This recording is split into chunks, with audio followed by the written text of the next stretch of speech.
ওকে, so hello guys, আসসালামু আলাইকুম। কি অবস্থা সবার? আশা করি সবাই অনেক ভালো আছেন। তো আজকের এই ক্লাসে আমরা নিউটন অ্যান্ড মেকানিক্সের একটা খুবই চমৎকার কনসেপ্ট, সেটা হচ্ছে আনত তল। সেই কনসেপ্টের খুবই ইম্পর্ট্যান্ট একটা ম্যাথ সলভ করবো। এই ম্যাথটা একটু বড় বা একটু কনসেপচুয়াল, বাট এরকম ম্যাথ যখন আপনার ফার্স্ট টাইম আসবে তখন আপনার কীভাবে অ্যাপ্রোচ করবেন এবং হচ্ছে কীভাবে চিন্তা করবেন, সেই জিনিসগুলোই আজকে হবে এই ভিডিওর মূল উদ্দেশ্য। সো আর কথা না বাড়াই, let's jump into it. So first of all আমরা একটু কোশ্চেনটা পড়ে নিই খুবই কেয়ারফুলি। কোশ্চেনটা পড়াটা মাস্ট ফার্স্ট অফ অল, এবং কোশ্চেন পড়ে যে কীভাবে আপনি অ্যাপ্রোচটা নেবেন সেই চিন্তাটাও কীভাবে করবেন সেটা আমি দেখা দিচ্ছি। তো ফার্স্ট অফ অল আমাদেরকে এখানে বলে দিছে যে 30 ডিগ্রি কোণে আনত একটি মসৃণ তলে একটি বস্তু গড়িয়ে পড়ছে। আচ্ছা, 30 ডিগ্রি কোণে একটি আনত মসৃণ তল। আচ্ছা, এর মধ্যে একটা বস্তু নিচের দিকে হচ্ছে গিয়ে গড়ায় পড়তেছে। বলা হয়েছে যে তলের নিচের প্রান্তে পৌঁছালে বস্তুটির বেগ হয় ভি। আচ্ছা, যখন অফকোর্স ঘুরিয়ে ঘুরে পড়বে সেখানে আমাদের ত্বরণ হবে এবং হচ্ছে একসময় একটা বেগ হবে সে, এবং যখন একদম নিচে চলে আসে তখন তার আলটিমেট যে বেগটা হয় সেটা হচ্ছে ভি। আচ্ছা, বলছে যে তলটি যদি অমসৃণ হয়। আচ্ছা, এবার কিন্তু অমসৃণ মানে কি, ঘর্ষণ যুক্ত যদি হয় তাহলে আমাদেরকে বলে দিছে বেগ হচ্ছে গিয়া v/3 হয়। অফকোর্স ঘর্ষণ থাকলে বেগটা কমবে, সো সেখানে আমাদের v/3 হয়। অমসৃণ তলের ঘর্ষণ গুণাঙ্ক কত, অর্থাৎ অমসৃণ তলের মিউ আমাকে চাইছে। আচ্ছা, সো কোশ্চেনটা পড়ে আমরা কিন্তু একটা ডিসিশন ফার্স্ট অফ অল নিতে পারা উচিত। সেটা হচ্ছে গিয়ে তল কিন্তু আমাদের দুইটা, একটা হচ্ছে গিয়ে মসৃণ তল আর একটা হচ্ছে গিয়ে অমসৃণ তল, অর্থাৎ আমাকে দুইটা চিন্তা করতে হবে। ঠিক আছে, দুই ক্ষেত্রে চিন্তার পার্থক্যটা কি, জাস্ট এই মসৃণ তলে আমাদের ঘর্ষণ থাকবে না, অমসৃণ তলে ঘর্ষণটা থাকবে। ওকে, আচ্ছা, আর যদি এখানে এবং এইখানে বেগটা হচ্ছে আমাদের v এবং এখানে বেগটা হচ্ছে v/3, এই দুটা কিন্তু পার্থক্য, এবং এই দুটা ধরেই আমাদেরকে পুরো ম্যাথটাকে সলভ করতে হবে। চলেন কিভাবে আমরা শুরু করবো সেটা আমি দেখাই দিই। ফার্স্ট অফ অল, যেহেতু একটা আনত তল বলছে, ঠিক আছে, সো আমরা একটা আনত তল এখানে আঁকি এবং হচ্ছে গিয়ে এগুলা বিশ্লেষণ করি। সো দেখেন, ফার্স্ট অফ অল আমরা একটা আনত তল চিন্তা করি। এইটা ধরেন একটা আনত তল। ফার্স্ট অফ অল আমরা মসৃণ আনত তল নিয়ে একটু চিন্তা করি। হ্যাঁ, আচ্ছা, মসৃণ তলটা নিয়ে চিন্তা করি। আচ্ছা, সো মসৃণ তলের এটা হচ্ছে গিয়ে আমাদের থিটা হচ্ছে আমাদের 30 ডিগ্রি। ওকে, খুবই ভালো। সো যদি থিটা 30 ডিগ্রি হয় এবং আমরা ধরে নিলাম এইখানে হচ্ছে গিয়ে আমাদের সেই বস্তুটা যেটা হচ্ছে গিয়ে নিচের দিকে গড়ায় পড়তেছে। আচ্ছা, যদি নিচের দিকে গড়ায় পড়ে একটা সার্টেন মুভমেন্টে আমি এই বস্তুটার উপরে কি কি বল কি কি কিছু কাজ করতেছে সব কিছু আমি দেখা দিচ্ছি। আচ্ছা, সো ফার্স্ট অফ অল খুবই ইজি, আমরা চিন্তা করতেই পারি। প্রথমত আমাদের এখানে যে জিনিসটা কাজ করতেছে সেটা হচ্ছে ওজন। আচ্ছা, যেটা হচ্ছে আমাদের এমজি। ঠিক আছে, ধরেন এই বস্তুটার ভর হচ্ছে কি আমাদের এম, এবং যদি এম হয় তাহলে এই বরাবর আমাদের একদম নিচের দিকে, সোজা নিচের দিকে কাজ করতেছে আমাদের ওজন এমজি। আচ্ছা, এখন আমরা সবাই জানি যে আমাদের যে কোনো তলের সাথে লম্ব বরাবর ক্রিয়া করে হচ্ছে গিয়ে প্রতিক্রিয়া বল। আচ্ছা, সো এটা কিন্তু তলের সাথে লম্ব। ঠিক আছে, এই তলের ধরেন যে এইটা একটা তল, এই তলের সাথে লম্ব কি একদম এই বরাবর একটা তল। সো এই একটা তল, যদি এটা একটা তল হয়, সেই তলের উপরে লম্ব বরাবর কাজ করবে হচ্ছে গিয়ে প্রতিক্রিয়া বল যে কোনো বস্তুর উপরে। আচ্ছা, কিন্তু এই বরাবর এই তলের উপরে কিন্তু এটা কিন্তু এইভাবে সোজা কাজ করবে না, অর্থাৎ এই এমজি বরাবর এইভাবে কাজ করবে না। ঠিক আছে, এটা কিন্তু কাজ করবে এই বরাবর, কারণ এইটা কিন্তু তলের সাথে লম্ব। ওকে, সো তলের সাথে যখন এইটা হচ্ছে 90 ডিগ্রি হবে তখনই কিন্তু আমাদের এটা হবে প্রতিক্রিয়া বল। সো তলের সাথে আমাদের লম্ব বরাবর কাজ করতেছে প্রতিক্রিয়া বলকে আমরা ধরলাম আর। আচ্ছা, এইবার যদি আমরা প্রতিক্রিয়া বলের একদম নিচের দিকে, সোজা নিচের দিকে আমরা যদি একটা রেখা বর্ধিত করি, সো দেখেন এই একটা রেখা আমি বর্ধিত করলাম। যদি আমি একটা রেখা বর্ধিত করি তাহলে এইখানে যে কোণটা উৎপন্ন হবে সেটা হচ্ছে কি আমাদের সেম অ্যাজ থিটা, অর্থাৎ এইখানে 30 ডিগ্রি কোণ উৎপন্ন হবে, এইখানেও 30 ডিগ্রি কোণ উৎপন্ন হবে। এটা আশা করি আপনারা জানেন, যারা তো তলের কনসেপ্টটা ভালো মতো পড়া আছে। আচ্ছা, এবার যদি এটা থিটা হয়, ঠিক আছে, তাহলে আমরা সবাই জানি যে এমজির সাথে এমজির যে কম্পোনেন্ট, অর্থাৎ এমজির যে এই পাশের কম্পোনেন্ট অর্থাৎ অনুভূমিক যে কম্পোনেন্ট সেটা হবে এমজি কস থিটা। আমরা জানি যার সাথে থিটা তার সাথে হচ্ছে কস থিটা। ঠিক আছে, অর্থাৎ এমজির সাথে এইদিকে থিটা আছে, সো এটা হবে এমজি কস থিটা। আচ্ছা, এবার যদি আমি এই বরাবর একটা দাগ টানি, ঠিক আছে, সেটা হবে এমজি সাইন থিটা। কেন? কারণ হচ্ছে গিয়া আপনারা খুবই ভালোভাবে জানেন যে এটা যদি আমাদের থিটা হয়, এটা কিন্তু আমাদের দেখেই বোঝা যাচ্ছে যে এটা কিন্তু আমাদের একদম যেহেতু নিচের দিকে কাজ করতেছে, সো এটা হচ্ছে 90, তাহলে এইটা হবে আমাদের 90 মাইনাস হচ্ছে গিয়া থিটা। ওকে, আচ্ছা সরি, 90, হ্যাঁ 90 মাইনাস 90 100, এটা হবে হচ্ছে গিয়া এটা হবে হচ্ছে গিয়া আমাদের পুরোটা হচ্ছে গিয়া 180, সেখান থেকে আমরা বাদ দিব হচ্ছে গিয়া 90 প্লাস হচ্ছে গিয়া আমাদের থিটা, সো সেটা হবে হচ্ছে গিয়া আমাদের 90 মাইনাস থিটা। হ্যাঁ, 90 মাইনাস থিটা, তাহলে এটা হবে কত 90 মাইনাস থিটা। তাহলে খেয়াল করেন এই দুইটার যে মধ্যবর্তী কোণ, তাহলে এইখানে এইটা এবং এইটা যোগ করলে অর্থাৎ 90 মাইনাস থিটা এবং হচ্ছে কি এই একটা থিটা, এটা যদি আমি যোগ করি তাহলে আলটিমেট কত আসে 90 ডিগ্রি। তাহলে এটা যদি 90 ডিগ্রি আসে, ঠিক আছে, এটা যদি আমাদের 90 ডিগ্রি আসে তাহলে এটা কি একটা সমকোণ। সো এটা যদি সমকোণ হয় তাহলে অফকোর্স এটা যদি থিটা হয়, এটার সাথে যদি mg cos থিটা হয় তাহলে মানে উলম্ব উপাংশটা ঠিক এই দিকে হবে, সেটা হচ্ছে কি mg cos থিটা। ওকে, সো আশা করি এটা আমরা বুঝতে পারছি। ওকে, সো এটা হচ্ছে মসৃণ তলের ক্ষেত্রে, যেহেতু এটা একটা মসৃণ তল, সো এখানে কোনো ঘর্ষণ থাকবে না, ঘর্ষণ আসলে আমি সেটা দেখাই দিচ্ছি। আচ্ছা, সো এই পর্যন্তই। এখন আমরা দেখি যে এইখানে আমরা কি অ্যাপ্লাই করতে পারি। আচ্ছা, সো এটা আশা করি বুঝতে পারছেন যে এখানে কি কি ঘটনা ঘটছে। এবার আমরা সিদ্ধান্ত নিব যে আমরা এই ম্যাথটা কিভাবে করব। আচ্ছা, ম্যাথটা খুবই অনেকগুলো ওয়েতে করা যায়, কিন্তু একটু মনোযোগ দিয়ে খেয়াল করলে দেখতে পাবেন যে এখানে কিন্তু আমাদের বেগের সাথে একটা সম্পর্ক দিছে, অর্থাৎ এই ম্যাথটা কিন্তু বেগের সাথে সম্পর্কিত। আচ্ছা, বেগের সাথে সম্পর্কিত, একটু চিন্তা করে দেখেন তো বেগের সাথে কোনটা সম্পর্কিত। সেটা হচ্ছে অফকোর্স কাজ শক্তি উপপাদ্য। দেখেন আমরা কিন্তু কাজ শক্তি উপপাদ্য দিয়ে এটা খুব ইজিলি সলভ করতে পারি। কাজ শক্তি উপপাদ্য, ওকে, কাজ শক্তি উপপাদ্য দিয়ে এটা কিন্তু ইজিলি সলভ করতে পারি, কারণ কাজ শক্তি উপপাদ্য আমাদের বলে যতগুলা কাজ তার সামেশন নিবা এবং এই পাশে যতগুলা কাইনেটিক এনার্জি আছে তাদের সামেশন নিবা এবং সেটা সমান দিলেই এটা হচ্ছে আমাদের কাজ শক্তি উপপাদ্য। ঠিক আছে, অর্থাৎ সরি, এটা হচ্ছে ইকে এর সমষ্টি না, কি বললাম এটা, সেটা হচ্ছে ডেল অফ ইকে, অর্থাৎ ইকে এর পরিবর্তনের সমান, অর্থাৎ যতগুলা কাজ থাকবে তার সমষ্টি হচ্ছে গিয়ে ডেল ইকে এর সমান, অর্থাৎ গতিশক্তির পরিবর্তনের সমান। আচ্ছা, সো এই জিনিসটা আমরা এখানে অ্যাপ্লাই করব, কারণ গতিশক্তি সূত্রে আমরা লিখি হাফ এম ভি স্কোয়ার। ওকে, সো যেহেতু এখানে আমাদের বেগ থাকবে, সো বেগটা থাকলে হচ্ছে কি আমরা অফকোর্স এখানে বেগের, যেহেতু আমাদের বেগের নিয়ে কাজ, তাহলে এখানে আমরা সেই জিনিসটা অ্যাপ্লাই করে এই ম্যাথটা সলভ করতে পারবো। সো চলেন এবার আমরা দেখি যে কি করা যায়।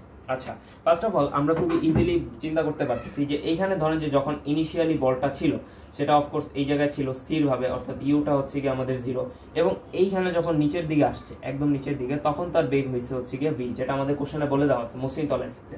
আচ্ছা, তাহলে এখানে খেয়াল করেন তো যে এবং এই যে তলটা যতটুকু সে অতিক্রম করছে সেটাকে আমরা ধরলাম হচ্ছে গিয়ে এস, অতিক্রান্ত দূরত্ব। ওকে, আচ্ছা, তাহলে আমরা একটু দেখি তো আমরা কি এটা লিখতে পারি। দেখেন তো যে mg sin থিটা ইনটু হচ্ছে কি আমাদের এস, ঠিক আছে, সমান সমান হচ্ছে গিয়া হাফ mv স্কোয়ার।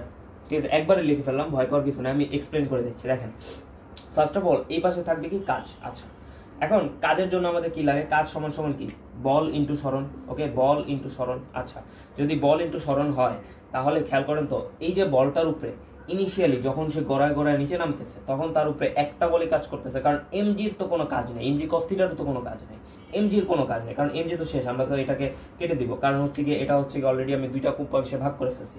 তাহলে এখানে অ্যাকচুয়ালি তার গড়ায় পড়তে কোনটা সাহায্য করতেছে, অফকোর্স এমজি সাইন থিটা। এই এমজি সাইন থিটা আপনাকে সাহায্য করতেছে নিচে গড়ায় নামতে। তাহলে যদি mg sin থিটাই নিচে গড়ায় নামতে সাহায্য করে তাহলে সেইটাই হচ্ছে আপনার আলটিমেটলি সেই বলটা দিয়ে আপনার কাজ হচ্ছে, এবং কাজের সাথে যখন আমরা সরণ গুণ করবো, সো ধরে নিলাম এটা হচ্ছে আমাদের s। ওকে, তাহলে এই নিলাম কাজ। আর কি কোনো কাজ এখানে বল আছে দেখেন তো, আর কি কোনো বল আছে? অফকোর্স নাই, কারণ হচ্ছে কি এখানে তো আপনার বলই হচ্ছে কি একটা, যেটা আপনাকে গড়ায় নামতে সাহায্য করতে। সো এই পাশে আমরা কাজের সমষ্টি নিয়ে নিলাম। আচ্ছা, এবার দেখেন তো এই যে জিনিসটা হাফ mv স্কয়ার, আমরা কিন্তু জানি যে উপরে ইনিশিয়ালি তার বেগটা ছিল ইউ, যেটা হচ্ছে আমাদের 0, এবং নিচে হচ্ছে গিয়ে ভি। তাহলে আমরা যদি ডেল ই কে লিখতে পারি, ডেল ই কে লিখতে চাই, তাহলে আমাদের কি লিখতে হবে, half m v square minus half m u square, right?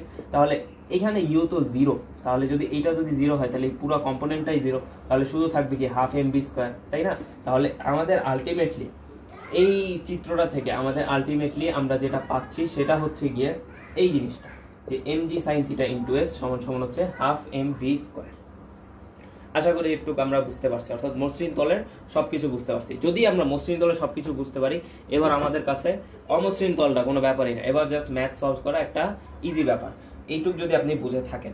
ওকে, সো আমরা চলেন এবার হচ্ছে অমসৃণ তল নিয়ে কাজ করি। আমরা এর মধ্যেই কাজটা করব খুবই সিম্পলি, কোনো ভয় পাওয়ার কিছু নেই। সো এবার হচ্ছে আমাদের অমসৃণ তল, এটা হচ্ছে আমাদের মসৃণের ক্ষেত্রে।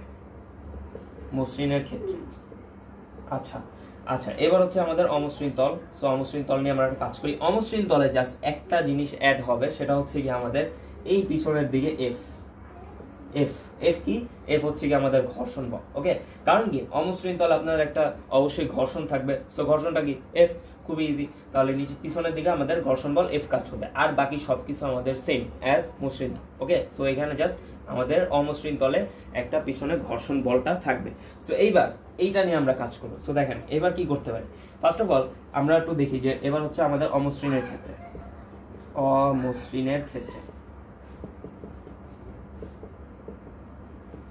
অমসৃণের ক্ষেত্রে আমরা কিভাবে চিন্তা করব।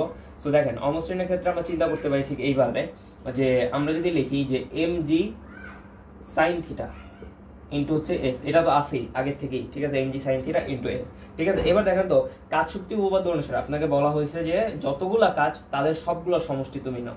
ওকে, তাহলে যতগুলা কাজ ততগুলা সমষ্টি। আচ্ছা, একটা কাজ আমরা কিন্তু আগে থেকেই পেয়ে আসছি যে mg sin theta into s। এইবার আরেকটা কাজ আছে এখানে, সেটা কি, এই যে এই বাবাজান করতেছে, সেটা হচ্ছে আমাদের ঘর্ষণ বল।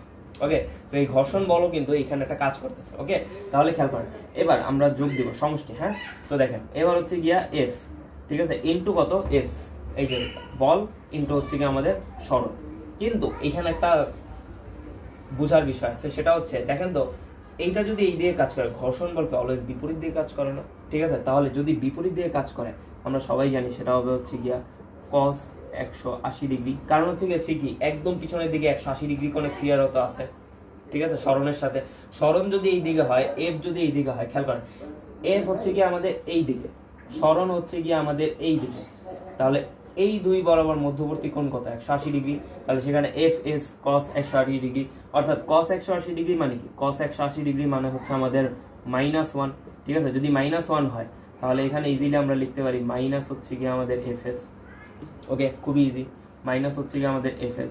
তো যদি -Fs হয় সমান সমান কি, ঠিক একইভাবে half m v square, no half m v square না, কিন্তু এইবার কিন্তু আমাদেরকে বলে দিচ্ছে এটা কিন্তু v/3। ওকে, তাহলে আমাদের হচ্ছে গিয়ে v/3 এর উপরে হচ্ছে গিয়ে আমাদের স্কোয়ার।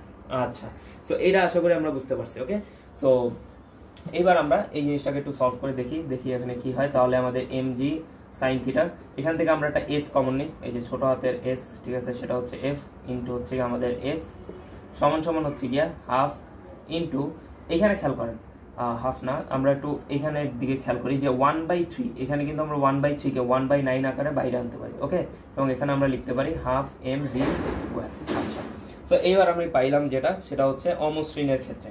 অমসৃণের ক্ষেত্রে কোনটা পাইলাম, এই যে দিস ওয়ান। আচ্ছা, এইবার একটু যদি মনোযোগ দিয়ে খেয়াল করেন তাহলে দেখবেন যে এইখানে একটা হাফ এম ভি স্কোয়ার আছে, এখানে একটা হাফ এম ভি স্কোয়ার আছে। এই জন্য আমি জিনিসটাকে আলাদা করছি। তাহলে এইখানে কিন্তু আমরা এই জিনিসটাকে এখানে বসাই দিতে পারি। ওকে, সো এটা যদি আমাদের 1 নাম্বার ইকুয়েশন হয়, সো 1 নাম্বার ইকুয়েশন থেকে আমরা হাফ এম ভি স্কোয়ারের মানটা, এটা হচ্ছে mv sin theta into s, সেটা এখানে বসাই দিই। সো এবার এই 9টাকে আমরা এই পাশে নিয়ে আসি, এই যে এই 9টাকে আমরা এই পাশে নিয়ে আসি, তাহলে এখানে আমরা লিখতে পারি যে 9 mg sin থিটা ইনটু হচ্ছে আমাদের s, এসটাকে আমরা গুণি করে দিই, তখন এসটা আমাদের লাগবে, এবং হচ্ছে গিয়ে f ইনটু s, যেটার সাথে আমাদের থাকবে 9 সমান সমান হচ্ছে গিয়ে আমাদের এখানে থাকবে হাফ এম ভি স্কোয়ার, যেটা সমান সমান আমরা লিখতে পারবো যে mg sin থিটা ইনটু হচ্ছে গিয়ে আমাদের s। আচ্ছা, এইবার এখানে হচ্ছে গিয়ে আমাদের 9টা mg sin থিটা s, এখানে আমরা এদের একটা mg sin থিটা s, এটা যদি এই পাশে আসে তাহলে কয়টা হবে, 8টা mg sin থিটা ইনটু হচ্ছে গিয়ে আমাদের s, ঠিক আছে। এবং এই জিনিসটাকে আমরা যদি ওই পাশে নিয়ে যাই তাহলে হবে 9f(s). আচ্ছা, এবার খেয়াল করেন s কাটা। ওকে, s কাটা দুই পাশ থেকে। এবার দেখেন তো আমরা এইবার একটা কাজ করব যে 8/9 এখানে থাকবে হচ্ছে গিয়ে mg sin থিটা। ওকে, সো mg sin থিটা সমান সমান হচ্ছে গিয়ে আমাদের থাকবে এখানে f, ঠিক আছে। কিন্তু আমাদের কি বের করতে বলছে, ঘর্ষণ গুণাঙ্ক বের করতে বলছে। আচ্ছা, এটা হচ্ছে আমাদের 9। এবার আমরা একটু এইখানে চলে আসি, আশা করি এই জিনিসগুলো সবকিছু বোঝা গেছে। সো আমরা এই জিনিসটাকে একটু মুছে দিই, মুছে দিলে আমাদের এখানে ম্যাথটা করতে সুবিধা হবে। So let's go.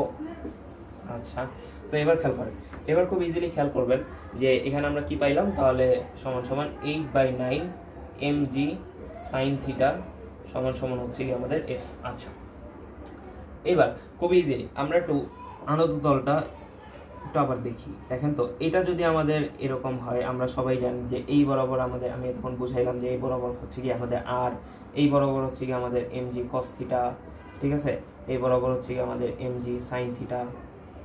ওকে, এটা আমরা জানি, এবং এটা হচ্ছে আমাদের থিটা। আচ্ছা, এই বরাবর কাজ করতে আমাদের ঘর্ষণ বল। ওকে, আচ্ছা, আমরা সবাই জানি ঘর্ষণ বল সমান সমান একটা সূত্র জানি, ঘর্ষণ বল সমান সমান হচ্ছে মিউ ইনটু আর। মিউ কি ঘর্ষণ বল এবং আর কি প্রতিক্রিয়া বল। এইবার দোনো ক্ষেত্রেই আপনারা কিন্তু দেখছেন যে এই আর এবং এই এমজি কস থিটা দুইটা কিন্তু সেম। ওকে, এইটা কিন্তু একে অপরকে কাটাকাটি করে দিচ্ছে, অর্থাৎ আমি আর এর বদলে খুব ইজিলি লিখতে পারি যে এমজি কস থিটা। ওকে, তাহলে এফ সমান সমান আমরা কি পাইলাম, mu into MG cos theta. তাহলে খেয়াল করেন আমাদের ম্যাথ কিন্তু শেষ, প্রায় শেষ।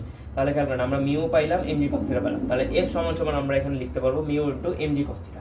তাহলে খেয়াল করেন 8/9 এমজি সাইন থিটা সমান সমান mu into MG cos theta. আচ্ছা, যদি আমরা এটা লিখি এমজি কাটা, আচ্ছা তাহলে খেয়াল করেন 8/9 ইন্টু এই কস থিটা যদি সাইন থিটার নিচে আসে, আমরা জানি যে sine theta by cos theta সমান সমান হচ্ছে ট্যান থিটা সমান সমান মিউ। আচ্ছা, এবার দেখেন ম্যাথ কিন্তু ডান। এবার এখান থেকে আমরা লিখতে পারি যে মিউ সমান সমান 8/9 ইন্টু হচ্ছে গিয়া ট্যান 30 ডিগ্রি, যেটা মানে হচ্ছে 8/9√3। ওকে, তাহলে মিউ এর মান হবে 8/9√3। তো আশা করি এই ম্যাথটা আমরা বুঝতে পারছি। ওকে, যদি কারো কোনো প্রবলেম হয় ইনশাল্লাহ আমাকে জানাবেন। এবং হচ্ছে গিয়ে এই ম্যাথটা কিন্তু খুবই কনসেপচুয়াল একটা ম্যাথ, এবং এই মাধ্যমে আমরা খুবই ইজিলি একটা আনত তলকে কীভাবে অ্যাপ্রোচ করতে হয় সেই জিনিসটা শিখলাম। এবং দেখেন তো কীভাবে সুন্দর করে আমি এই ছোট্ট ইনফরমেশনগুলো থেকে কীভাবে একটা মানে একটা ইম্পর্টেন্ট যে তথ্য যেটা হচ্ছে ঘর্ষণ গুণাঙ্ক বের করতে বলছে সেটাকে আমরা বের করে নিয়ে আসলাম। অনেকগুলো কনসেপ্ট ইউজ হয়েছে, আপনি এখানে নিউটনের সূত্র দিয়েও ম্যাথটা করতে পারতেন এবং আরও অনেক ওয়ে ছিল, বাট আশা করি এইটাই একটা ইজিয়েস্ট ওয়ে। সো আশা করি ভিডিওটা আপনাদেরকে খুব হেল্প করছে। সো আজকে এই পর্যন্তই, আমার জন্য দোয়া করবেন। আসসালামু আলাইকুম ওয়া রাহমাতুল্লাহ।